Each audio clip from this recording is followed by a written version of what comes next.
The Filipino American Cancer Care now brings you On the Air with FACC, tributes and support to those impacted by cancer. On the Air with FACC, the Filipino American Cancer Care on PHLV Radio. Good evening sa ating mga kababayan dito sa Amerika. Magandang gabi po sa inyo dito sa Amerika. Good morning, Philippines. Magandang umaga sa inyo dyan sa Pilipinas. My name is Josie Moralidad Azayman. Welcome dito sa ating radio show On the Air with FACC, Filipino American Cancer Care. Ngayon, nag-iisa ako.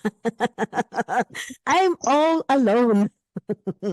But anyway, nandito pa rin tayo, ano? And of course, syempre kasama natin sa ating radio station sa Las Vegas. Walang iba kundi ang ating station manager na si Mr. Johan. Thank you so much, Johan, for, being there every Friday. The man behind the camera. Ayan na. Pero ang ganda ng boses niyan. Okay?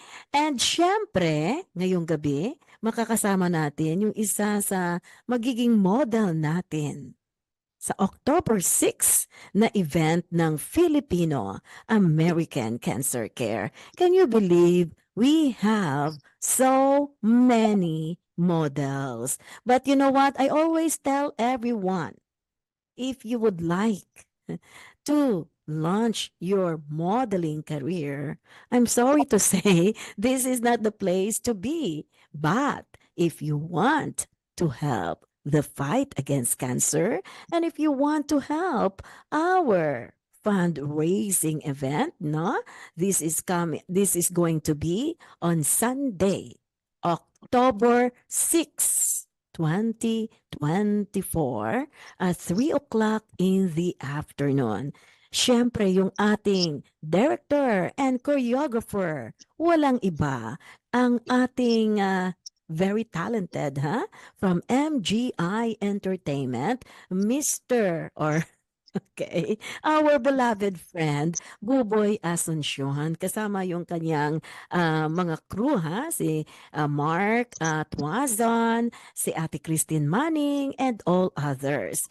At may mga nagtatanong sa akin. Some are asking me, who are going to be the designers that we are going to feature? To be honest with you, ang dami pong gustong sumali dito na mga designers. But tonight, I will announce it to everyone. Yung ating pong designer sa event na to, we have Carl Andrada from Los Angeles, California. Carl is also one of our ambassadors sa Filipino American Cancer Care. Next, we have Kimi Lee Bernhard para naman sa mga bata, ano? And she owns this company, Bernhard Collections. Now, pag may mga bata dyan na gustong sumali as one of the models, you are free to join. Which means, hindi nyo kailangang bayaran yung mga damit. Kasi dito sa sa FACC na charity event, ang mga designers po, they really protect, no? They take care of their dresses at nagta-travel ang mga yan. So in a way, gusto rin nilang tumulong sa atin and they charge a little bit. Pero sa mga bata, it's free. And yung ticket is $135. Pero sa mga bata naman, it's only $65. Now, if you're going to ask me, bakit parang ang mahal? To be honest with you, pag pumunta kayo sa mga Amerikano na mga gala, magbabayad kayo ng $1,000. Dito sa FACC is going to give $1,000 to every individual na cancer patient beneficiary. And we will give it on the day of our event. So, we have another designer. We have Edwin Uy. one of the best designers in the Philippines. We also have Simon Andres, no? Maganda rin yung mga designs niya, mga beauty queens, celebrities, yung kanyang binibihisan. And we also have Bo Parcon, no? He is like the founder of this Iloilo Designers a group doon sa may Iloilo City, Philippines. Yun ang hometown ko, ha? And we also have an African American designer. Ang kanyang rental fee is $50. At ang sabi niya, she has dresses or gowns from size 8 and above. So, if you want to join, you want to be a sponsor, you want to be a volunteer, or, you want to follow us and you want to be an attendee, please give us a call at 571-352-0165. O di kaya mag-email kayo sa amin sa info@philamcancercare.org. Now, ladies and gentlemen, this evening, we would like to welcome yung ating isa sa mga models and first time niya, ha?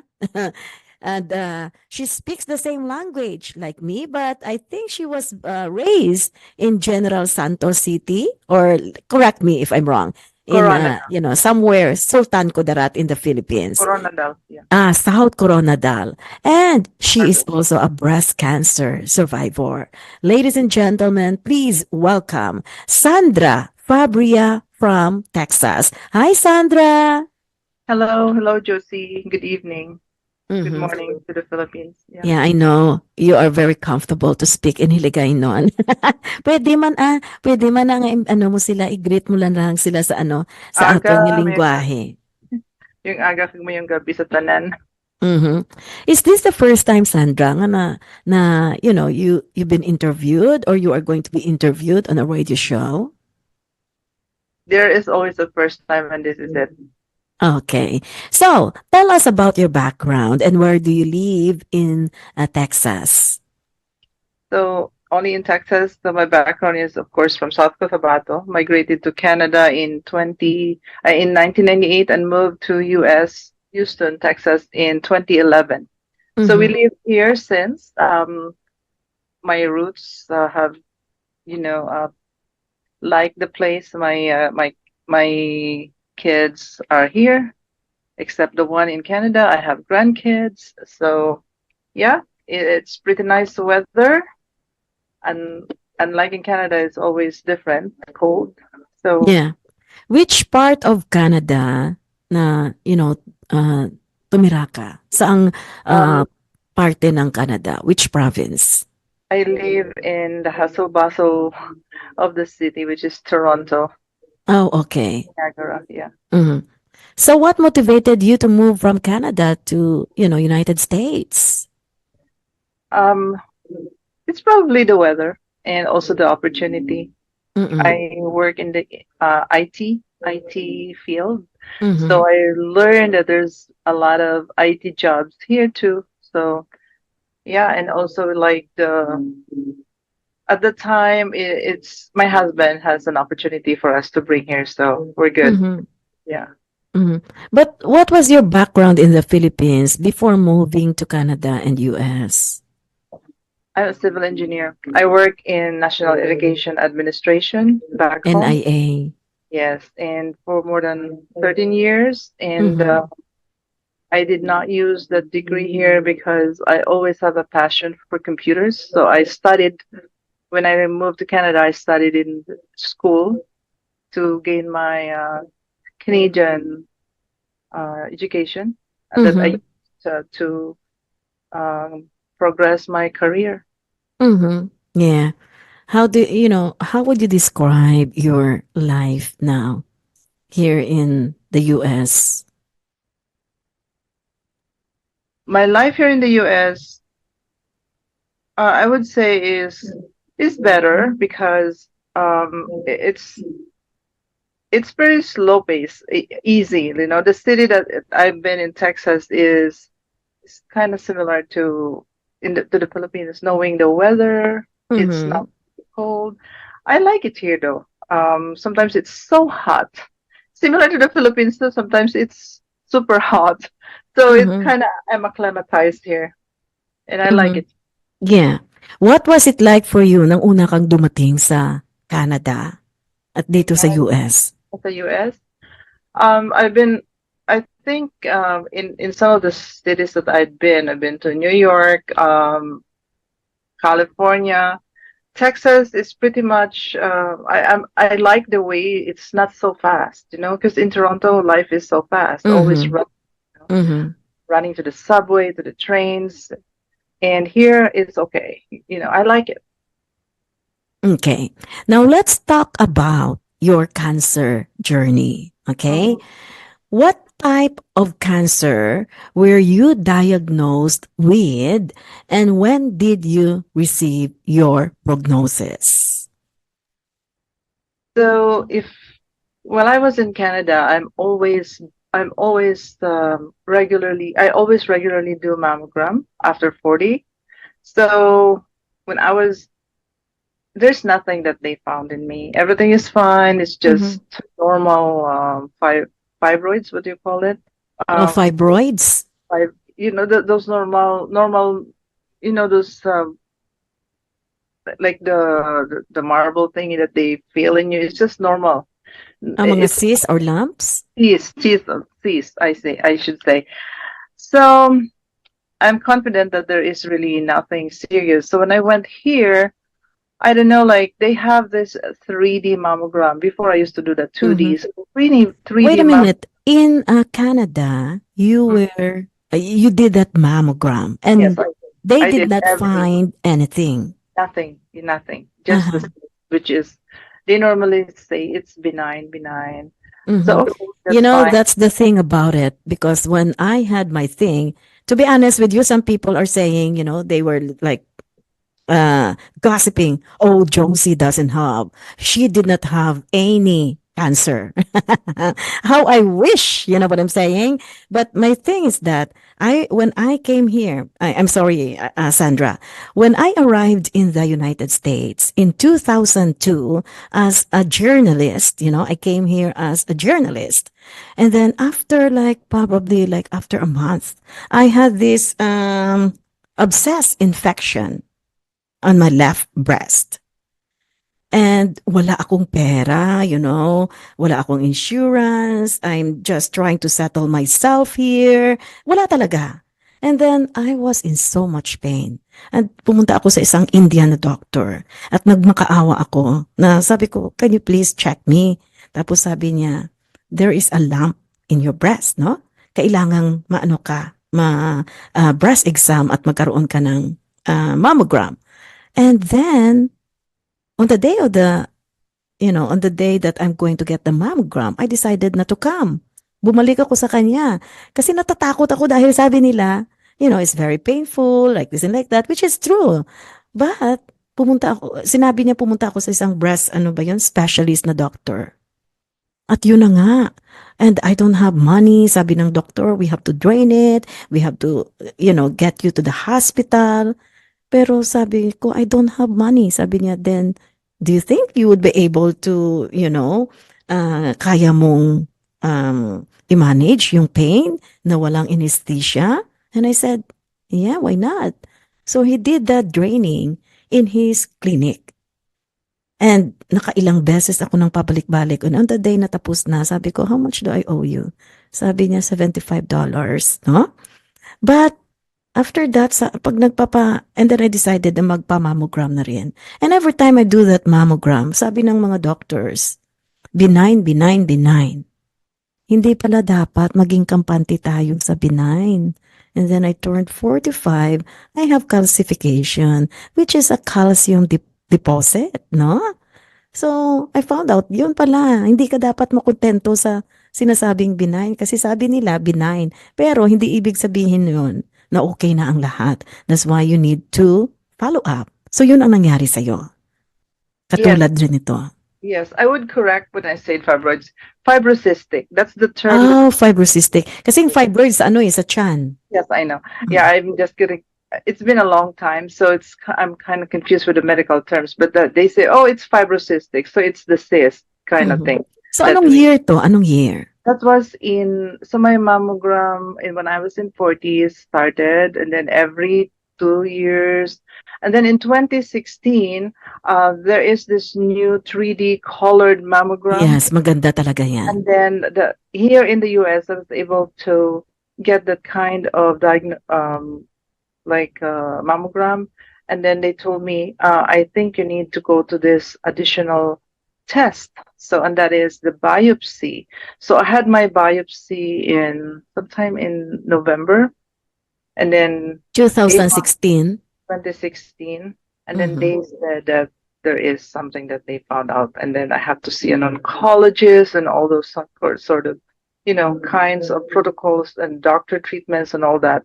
So yeah, right there and then they scheduled me to undergo all the pre-ops for my, what they put in here, like the where they do the infusion, like I forgot the Ayo, term. what do you mean? Nag-mastectomy ka ba? Did you have a mastectomy? I did. I actually not yet. They have to pour the cut because I have to go through chemo first. They call it neoadjuvant Oh, chemotherapy. okay. Yes, so the neoadjuvant, they have to shrink the cancer. Mm. Wow. So before you did that surgery, chemo muna. Yes, Did you chemo. have a radiation? After the surgery, so I think 6 months after, is the chemotherapy 6 months, and then I had the surgery, and then after that, I have to heal the surgery for close to 2 months, and then do the the radiation. Yeah. How did you feel when you were first diagnosed? What was your reaction when they told you that, it's cancer? Speechless. I'm actually preparing myself already since I probably thought, okay, if this is cancer, this is what I'm going to do. If this is not cancer, this is what I'm going to do. So when the doctor said about being positive, I have a um, invasive carcinoma. That's a term. Mm-hmm. The Mm-hmm. ductile carcinoma. I was speechless, but I can't even shed a tear. So I just, okay, God, if this Mm-hmm. is You were your shocked. your will for me, then help me. So that's the only thing I did, and then I have to, compose myself, and probably just think, okay, I have to think first. I don't need to panic, and I don't need to like most people do, like they panic and they got afraid, they got scared and all that. So Mm-hmm. I don't know, like I was able to compose myself at the time. I went to work after, actually. Yeah. Did you cry? I think I did later on when I realized Mm-hmm. it's like I'm still in denial and I'm still like trying to process the things. So after that, yeah, I did. But I cried in solitude. I don't want to show to my family that all of this are, it's going to be sad and it's going to be scary. If I can fight it myself, I'll do it. I don't want to show to them that I am Mm-hmm. really good. But be, behind it, I'm still hopeful that there is a God that will help me, and I'm really a believer. So I always trust Him, and not myself. Yeah, Who that's was with you at that time? myself. When I was Oh. told, I'm just by myself. I even went to the doctor on my lunch break because Mm-hmm. they told me, and I said, okay, can you just wait? I'll go there on my lunch break between 12 to 1 because it's only like 5-10 minutes from my work. And then when I come back to my office, I told my colleagues and my manager about it, and they supported me right away, saying, okay, take a break, get a long term care, whatever is needed. 6 months vacation plus 8 months or 18 months or something like that that you can do long term care. But Mm-hmm. yeah, so they are all supportive to me and saying, get the treatment, you don't need to worry about work, blah blah blah. So I was like being, blessed at the time that I don't have to worry. Because of course here we need to pay our bills and all that. That's And right. I'm so thankful because my insurance paid like I think 6 months of my full payment at work, Mm. Mm-hmm. month being paid full, plus the rest after that up to 18 months is Mm-hmm. I want to continue. I could get like 55 to 60% around that range. Wow. So, Of how did you choose to share your diagnosis with your children as well as to your husband and other family members? Yeah, of course I have to call them because I have a I have a daughter in Canada and I have two daughters here with me and my husband. There's three of us. So I have to tell them I have to talk to you, this, that, that, that. I just call them separately, separately. So my husband and my younger daughter are with me, then I have to talk to them, in the house. Mm-hmm. Yeah. And the plans of what are we going to do about it. Okay. And as a cancer survivor now, what were the first red flags, no? That something was wrong with you because you told me everything is like, or everything was like benign, benign, benign. I have a diagnosis before that. I am complaining that why is my urine bubble? There's some bubbles in my urine, like Mm, an unnatural bubble, like bubbly. Why is mm, my urine bubbling? So I went to the nephrologist to check my kidney, right? And then it was a diagnosis that came before my cancer, my cancer, what you call that? They took a sample from you. So it was like during that time. And then they want to get some sample of whatever I have for my kidney and all that stuff. And I was like, I was so worried about it because it's kidney, right? That's something that I'm worried about, but it's not. It's not really. It's my system at the time is experiencing something, which is not kidney related because I don't have issues with something to urinate. I don't have the issue that some people have a stone and all that. It's just bubbles on my urine, and mm. then need to find out there is some systemic. I don't know how to explain that. There's some with my system that I don't know, like this is kind of weird, but it's not kidney related. And then they all comes down to cancer. Mm-hmm. Weird, Do you right? have like a family history of cancer? As far as I know, we don't have Mm, cancer in the family. mm-hmm. And, were you proactive at the time when it comes to your health? I'm not really exercising regularly. I can say that I don't normally take regular vitamins. I just take I just eat what I can, what I Mm-hmm. But what what I'm I. saying is that do you always go to the doctor? Because Yes, me, of it's like, course. every week.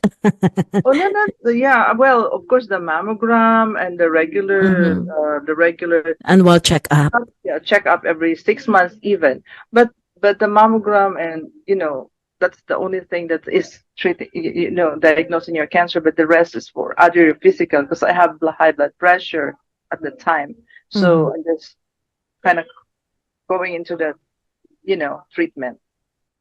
Okay. So what was the reaction of your family when you told them about your cancer diagnosis? They were sad. They were so sad about it, and one of my daughters cried. Mm-hmm. Can you give me what? Okay, would you continue talking to them for a second? Because I'm not sure there is a background noise outside. Is that okay with you? I'll Yeah, I'm just. fine. Yeah, you're fine. I Can you don't hear hear the it. background? No, You I could don't not hear it? hear. Oh, okay, Yeah. okay. Yeah, okay.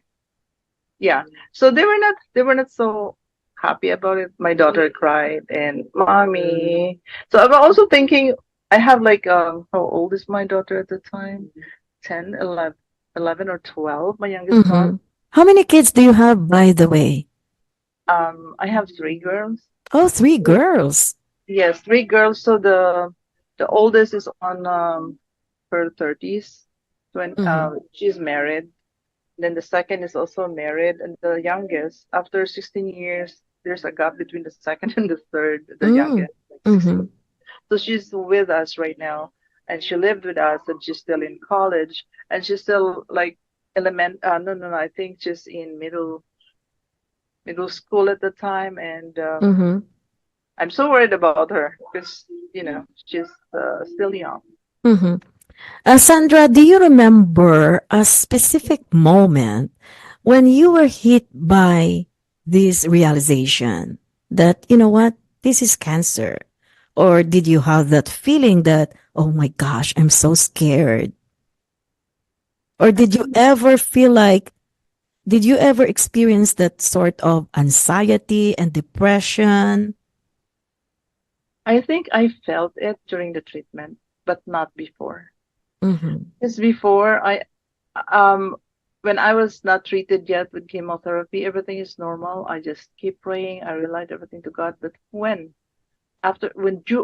the treatment, like there is something going on with your body with the chemotherapy, from the headaches down to body pains and whatnot and all that. That is the time that I got so depressed. But you know what? Other than that, all I do is just that's I took that as a moment to talk to God. I don't really make it control me. That feeling that during the chemotherapy that people are so down and so sick, because I know a lot of people are, you know, feel also the same way. But for me, I use that as a moment to communicate with God and talk to Him about it. Mm-hmm. How many sessions did you get? I think if I can remember 6 or 8, because they started it in March and then I ended up in August. Mm. Okay. So, aside from God, because of your faith, of your strong faith, how did you find the strength to go through the treatments? I have a lot of friends. I have a community. They come to my house at the time, and because they care for me, some people bring different kinds of food every day, and I told them, I'm sorry, I cannot let you into my house because my immune system is so low. Mm-hmm. They leave the food outside of my door. I have some kind of a chair outside that they put the food. Somebody cook Filipino food, somebody bring fruit, somebody bring anything. And then also lots of calls from friends talking to my friends in Facebook Messenger everywhere in the world, talk to them that this is me, and then we keep communicating with the friends. Mm-hmm. And also, I'm actually reading. I'm also doing my own research. That's a good thing. I'm so positive because every time I read a lot of about cancer, I know that some sort of a technical, medical, chemical reaction, chemical information about your body online, and I keep researching those, and that's why I try to realize, okay, so this is happening to me, and what am I gonna do? If I feel this kind of Mm-hmm. pain or reaction to medicine and all that. But would you believe that after my surgery, I never, ever took the codeine or a pain meds at the Oh time? my gosh, I don't like those. I cannot tolerate that kind of painkiller. I know it's I can you. only tolerate, what's that? Tylenol. Yes, but they said we really need a higher dosage. But I don't know, like the side effect to your kidney and all that Mm-hmm. liver. That's what Mm-hmm. is telling me, okay, don't do it. So I sustained the pain, tolerable at the Mm-hmm. yeah. Did you also have to go through like, hormone therapy? After that, yes, because of the kind of cancer that I Did you have, take the tamoxifen? I am taking now the post-menopausal Mm-hmm. equivalence of tamoxifen, which is Femara, or another term is letrozole. Mm-hmm. Pero grabe yung mga side effects ng Yes. mga to, ha? Oh yes, Oh my yes. gosh. Sometimes Talking they will about not side let you effects. sleep. Well, it made me it no problem about that sleeping. The only thing is that it will affect your bones. Mm-hmm. So that's why I have, after 7 years of taking, I have osteoporosis. Me And I too. have like um into, I don't know, like for something happened into my, the heart thing that they have, or the other, the liver, that you have fatty liver. Oh, that And I have that too. I have yes, that but right I now. don't I don't eat that much Mm-hmm. fatty stuff, Yes. but or Mm-hmm. sugar. But this is something to do with The the side ma effects. yes, and Mm-hmm. also falling hair, and what else? Mood swings. Yes, and also like hot flashes, which Mm-hmm. yeah, Unbelievable. with the menopause long time ago. And there's one thing, the nerves, the foot nerves, what you Mm-hmm. Yeah. The tingling, neuropathy. neuropathy, yeah, tingling, yeah. Uh-huh. So yeah, but after they said it can be reversed once you are done with the 10-year regimen. But are you still taking it? Yeah, I'm on my 7th year, and I can't wait to Oh end it. gosh. Yeah. You know what? It's like we have to celebrate. Oh yes, I rang a bell after my chemo, and this one Oh, I'm so excited, can't wait. yes. You know, this camel, we have this actually right now in the Philippines, Oh and we wow. call it as Bell of Hope. Kasi doon Hmm. sa Pilipinas, hindi naman lahat ng mga hospitals. Yung mga malalaking hospitals, they have that camel bell. And one of the hospitals in the Philippines, they reach out to FACC. And sabi nila, if we can install that chemo bell, and we call it as Bell of Hope. So, we would ask everyone, like, kung sino yung mga donors, if you want to donate a bell, your name is going to be in that plaque. Kasi next to the bell is the plaque and the logo of FACC and the name of the donor. So we started it, and then yung aming board of director and treasurer, they went to Rojas City, and now we're gonna do it again in some other countries. So what was it like for you when you rang the bell of or when you rang the bell after a chemo treatment? It's like you have a graduation in college, or graduation. More Let's meaningful. but there's some ceremony, like they take a picture. You Mm-hmm. have a picture taking with the nurses that helped you Yeah. during your chemotherapy sessions. Become friends with them. So, and then when you graduate, I'm not gonna see you anymore. Oh Yeah. well, good Uh-huh. news, because I don't have to see Uh-huh. you anymore. Yeah, yeah, it's an exciting time. Okay. So, now that you are a survivor, how are you living your life differently and why? Well, with of course with hope, hope and faith, and changes in your lifestyle. So before I have to really look into some vitamins and minerals, and anything that is healthy that I take. I'm not perfect. I still eat some of the junkies out there, but in moderation. I don't really indulge too much. I lose weight before, like I lose like 15 pounds. I control my weight, and I am very religious now in exercising, at Mm, least 4 times a week. wow, you're good. I'm not good. Now, how about the impact of cancer in your relationship with your family and your friends? What was the Actually, impact? actually, it was a good impact, because you become closer, closer to each other.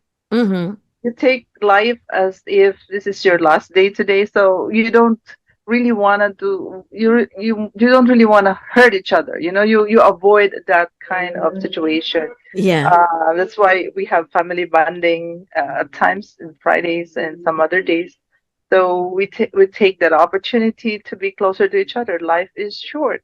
You Mm-hmm. can that much longer. So yeah, it is in a positive way, actually. Mm-hmm. Yeah.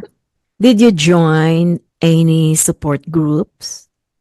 I did at one point. I went to some sessions in downtown. I forgot the group, but we listened to cancer survivors Mm-hmm. uh, who introduced us to natural food. That can heal your body. You don't really need these are the medicine as opposed to the pharma medicine. This kind of thing. But just some sessions. I'm not really regularly doing that. I Mm-hmm. did do that regularly. Yeah. You know, Sandra, what I realized about cancer, that it is an expensive disease. Way too expensive than Louis Vuitton, Gucci. It's a high-end disease. If you don't have money, you're going to die. Even if you have money, you're still gonna die if it's really, really bad. I agree. You know how much is it chemotherapy now nowadays, but thank God it's in the right time that I have this good insurance that paid me. Because when I look at my bills, because I have an at the back end, we can see Mm-hmm. how much they paid to the hospitals and how much are the discounts and my copay and all that stuff. I thank God at the time my deductible was $500. And then my whole deductible was 2005. I only paid Mm-hmm. 2005 for Mm-hmm. everything. Yeah. Everything. That's it. That's my part of it in my insurance at the time. And I'm so thankful that that opportunity kicked in. But nowadays it's kind of different now. They keep on changing, your benefits and all that. But at the time I'm so thankful I didn't really have to spend much money in co-pays and all that. Mm-hmm. You know, it's very difficult in the Philippines, especially for young children. And life is really hard. And, we don't have that kind of technology and resources in the Philippines. Unlike here in the US, we have the best doctor, we have the best nurses, and we have charities that will help cancer patients. Exactly. So yeah, thank God they put I think God knows what to do with you in a situation. Mm-hmm. um so maybe it's a right timing for everything. um I don't know, like right now, everything seems to fall in place after the cancer, as if it was yesterday. Oh my I didn't gosh. notice that happened already in my life. That was 7 years ago. Can you think of it? Mm-hmm. And what was the most challenging part during your treatment? The first 3 to 4 days of after chemo, that's the Uh-huh. that's the dying part of a chemotherapy patient. No, sorry, let me correct it. First 3 days, okay. After 3 days, then that's the part that I'm dead. I would say I'm just saying the term. Yeah. I'm really really I don't feel good. Lampang-lampa After ka. that, yes. After 7 days, I'm back to normal. I go to grocery, I prepare my food for the next chemo. That's what I Yeah. do. Yes. And at that time, how do you, kasi ako, when I was diagnosed or after my surgery, I decided, because my brain, I like to read, I like to do a lot of stuff, and I always multitask, and I love being busy.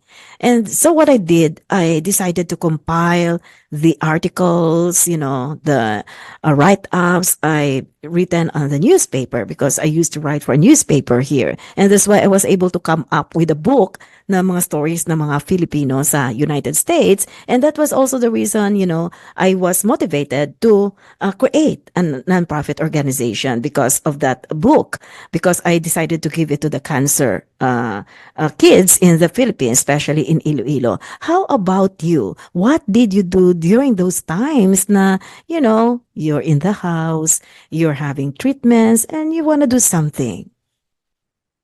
At the time, I was involved in social media, techno, and Oh, I tried to create some blogs, try to make my brain work. At the time, I also do gardening. like little bit, just to be in contact with nature. And try some new things like sewing. I like to sew my clothes and all that. Like Mm-hmm. another professional way, but this is just to sew whatever I want to sew, Yeah. something like, yeah, yeah. Diversion, hobbies, at the time. Mm-hmm. Sandra, now that you are a cancer survivor, how are you living your life differently? Again, you told me you're exercising, right? And you're also eating healthy food. And what else do you do? I mean, in Aside, of course, you're working.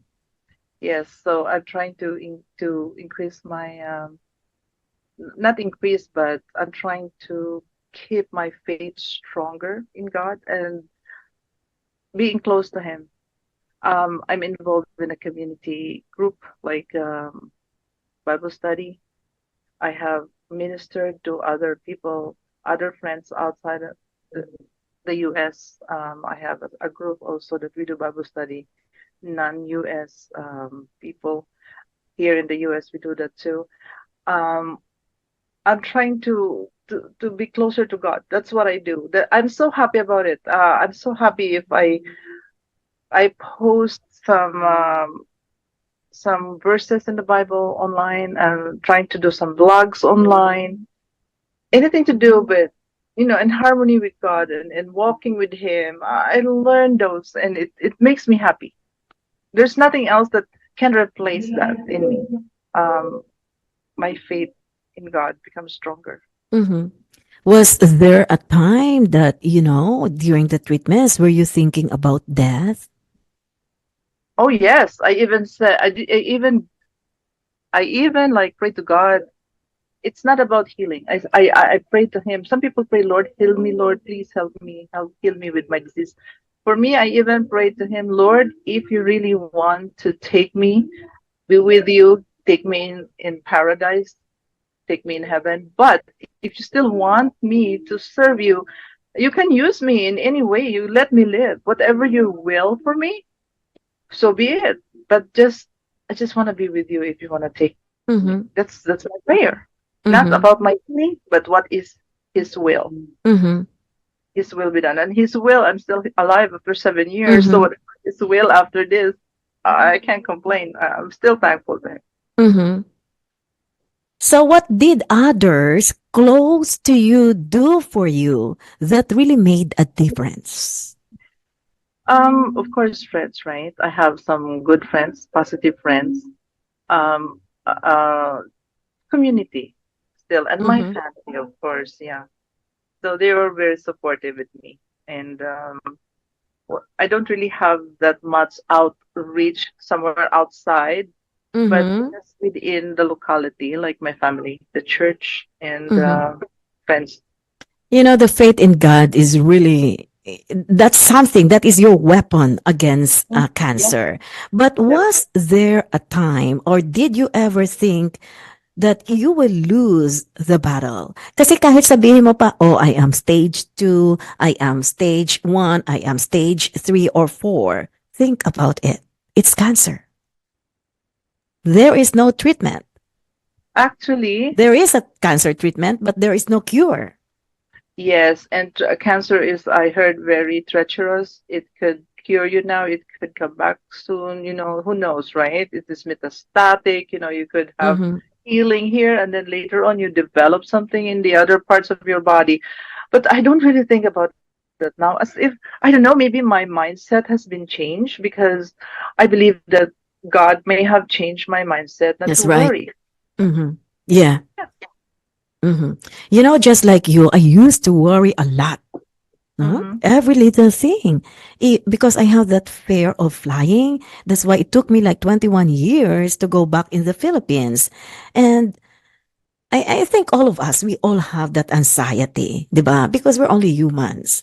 Now, and at that time, I remember, like, I, before I was diagnosed, I will not listen to any commercials or watch any commercials on TV and radio about cancer. I don't want to hear it from other people. If they're going to talk about cancer, that's your thing. I don't want to hear it. But now, after my cancer diagnosis, unbelievable. I don't know. I always Google everything. That's one thing about digital media. We have all this information and we educate ourselves, right? And I feel like I said, oh my gosh, I used to be very scared of cancer. And sometimes I still think about it because every little thing now in your body, right? You always think, oh, this might be cancer, like this and like that. You get so paranoid because I think that's a normal reaction for every cancer survivor.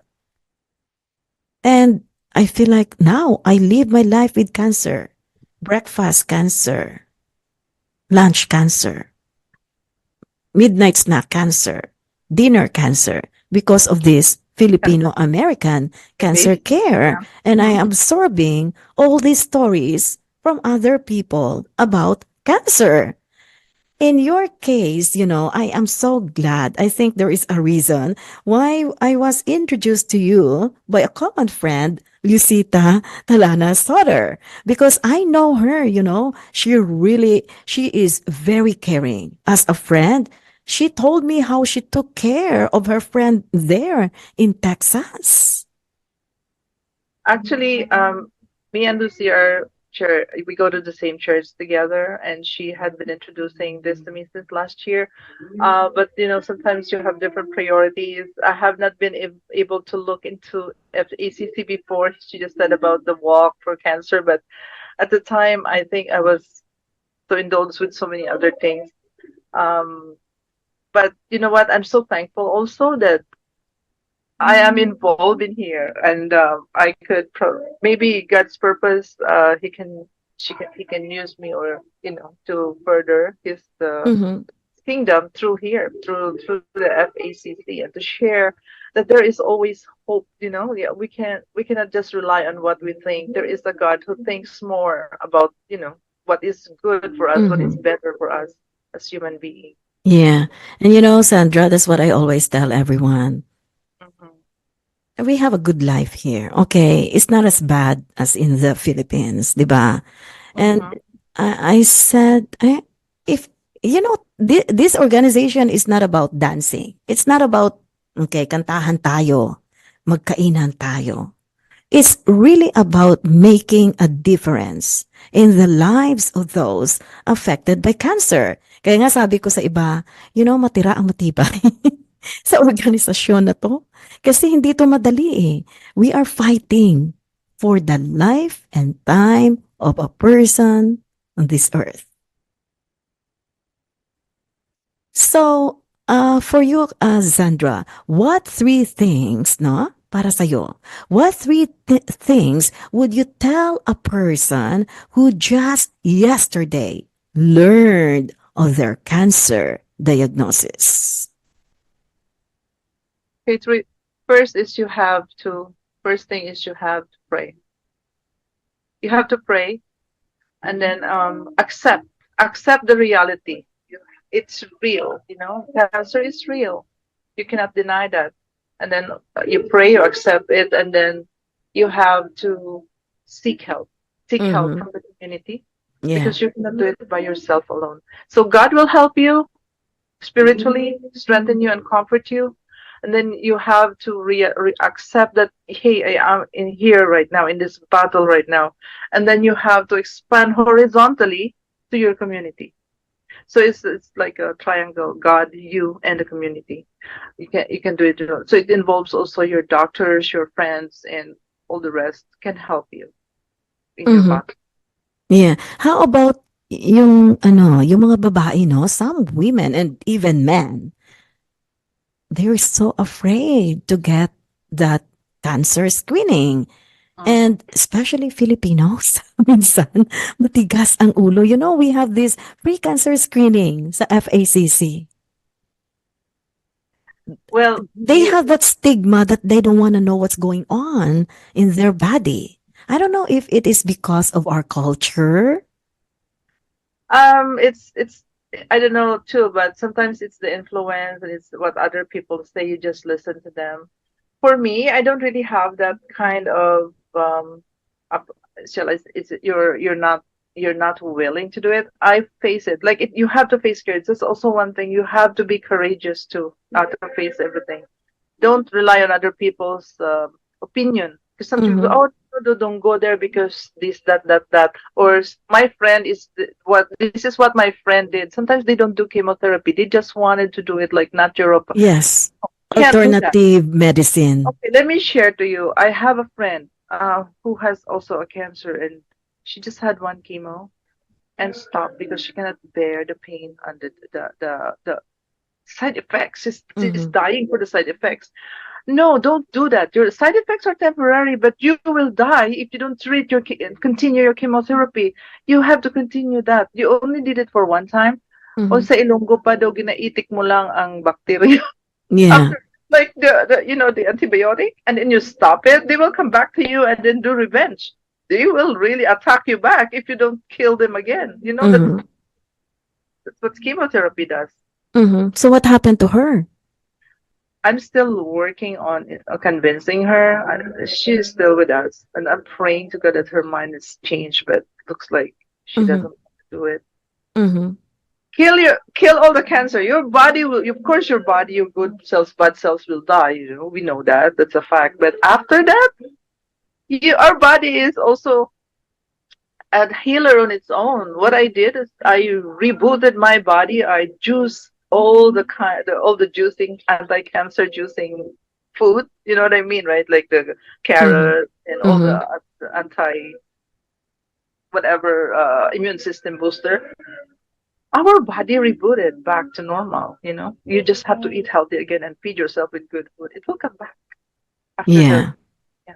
Mm-hmm. And I hope she's going to do that because you know what? You're in America. You have She's the. not in America. Oh, where is she? She's in the Philippines.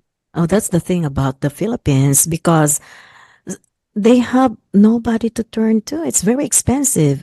That's the reason why in this organization also we give $1,000. Okay, the Philippine government will not give you $50,000 No. because we have some people that are saying, "Oh, you need to give us also because maybe you can just give 500 to this, 500 to them, so we can help more people." But the reason is that we decided to stick with 1,000. It is because the chemotherapy session for one session alone is almost $20,000 or pesos. And not Mm. only that, they have so many other things that they need to buy. And as I always said, $1,000 will not cure cancer, but it will make a big difference. Yeah, it will help them Mhm. financially. Because Sure. there is no cure for cancer, but it will give them hope and it will extend their life. And we have one priest, who was very thankful about what we did because that was his last session and he needs like $1,000 and now he's okay. Yeah. So anyway, thank you so much, Zandra, for sharing your time with us here on our radio show on the air with FACC. I learned so much, and you actually save a life because I think the best way to fight cancer is to prevent it and being an advocate. Because right now, as we are discussing this, someone is being diagnosed, someone is hurting, someone is there, like some of them are very sad, depressed. But I think this kind of radio show, even though it's too much for me to do this, I do it. Kasi nga naman, we can save lives by being an advocate. And early prevention is really the best way. And we can inspire others in a way. What happened to our experiences? We can share it to them. Yeah. Me, I also give away my wigs to other cancer patients because I got like tons of wigs at the time. So Oh, I wow. recycle them and give it to them. What am I gonna do with it? Mm-hmm, Hair started to grow and all that. So I mm-hmm. recycle the wigs. That's one way also to share those. Mm-hmm. And you know what? That's one of our projects at FACC. We're going to send those wigs in the Philippines. Okay, I can help with that because I have some wigs. Yeah, let me Thank know. you You so let me know much, when Sarah. when are you launching it so we Yeah. can I can And sell it. thank you so much because I'm excited to see you. You will love this. You will be inspired. And, I wish you're going to invite more people next time to join Yes, us for this event on yes, October 6th. really. Yeah. Okay. Well, my pleasure to be here. It's actually my first time to be interviewed like this, but this is something that meant to me close to my heart because of my experience. And of course, with God's help, maybe He can use me to do Mm-hmm. whatever. You know, And you really look great. Tatlong taon na lang, ha? 3 years. 3 years of what you call that femara. Almost there. Yeah. Yes. And we wish you all the best. Thank you so much, Sandra, for being with us. And next time Pleasure. po, dito pa rin sa On the Air with FACC, Filipino American Cancer Care. Again, this is Josie Moralidad Azayman. Bye!